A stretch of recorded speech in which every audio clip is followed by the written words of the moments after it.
রামকৃষ্ণ পরমহংস এসে বসলেন তৈলঙ্গ স্বামীর সামনে। দুজনে দেখলেন দুজনকে।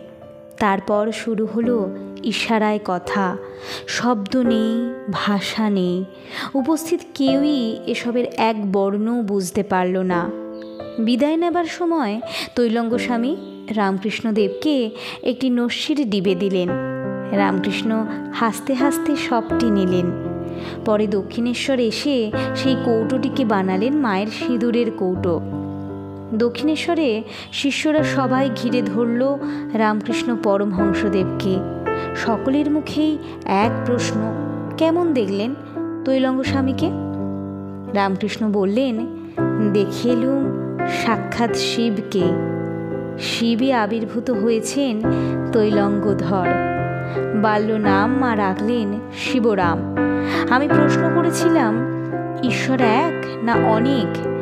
তিনি বললেন, আমি, তুমি, জীবজগৎ, এই সব জ্ঞান যতক্ষণ থাকবে ততক্ষণ অনেক, নইলে সমাধিস্থ হয়ে দেখলে এক।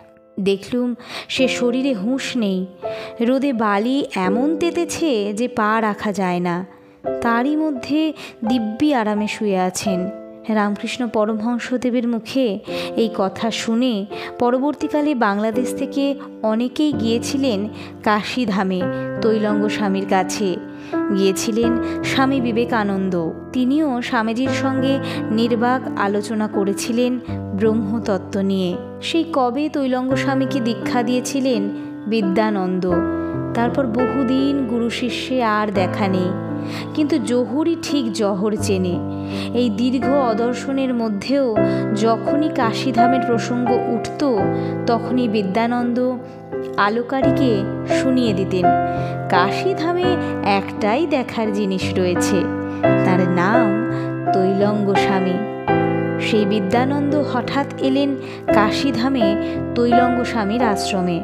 স্বামীজি তখন বেশ কয়েকজন শিষ্য ও ভক্তের সঙ্গে আলোচনা করছিলেন। বিদ্যানন্দকে দেখা মাত্র তৈলঙ্গ স্বামী উঠে দাঁড়ালেন।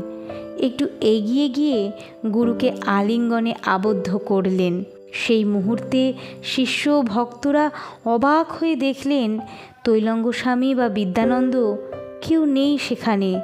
সবিস্ময়ে সকলে ইতিউতি চাইলেন, কিন্তু কোথায় কে? অধীর আগ্রহে শিষ্যরা অপেক্ষা করতে থাকেন। আলোর সন্ধানে, গল্পে গল্পে তত্ত্বকথা। ভিডিওটি ভালো লাগলে লাইক কমেন্ট করে জানাবেন। শেয়ার করার অনুরোধ রইল সকলের সাথে। ধন্যবাদ।